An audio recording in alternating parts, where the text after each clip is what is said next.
أسعد الله صباحكم جميعا. يمكن سمعتوا أبيات يرددون بقناة بداية يحدون على ركب الغمارة ونبي فوق.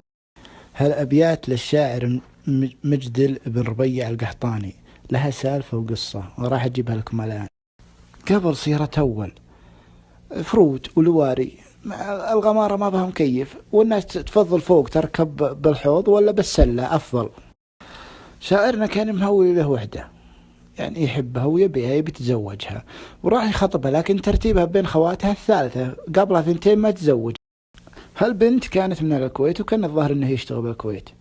الوكاد انه خطبها ورفضوا وقال اختها الاولى اللي قبلها ما تزوج والثانية لا خذ الاولى وابشر. الرجل ما زعل، عيا ياخذ الاولى، شكله باخصهن ويعرف الاولى انها ما هي بزينة وتوكل على الله لها يم ورا الخير، وراح للموقف يبي يركب أحدها اللواري اللي ماشية للرياض، وحدوه على الغمار، وزادت الطين بلة حدوه برضه على ركبة الغمارة، وقبله رافضين عشان ياخذ الأولى، وجدت قريحته بهالأبيات. وراح أنزل الأبيات بعدها بهالسناب اللي بعد ذي. والله ونختم بصلاة النبي، اللهم صل وسلم على آله وصحبه أجمعين. اللهم نستغفرك ونتوب إليه إنك كنت من الظالمين.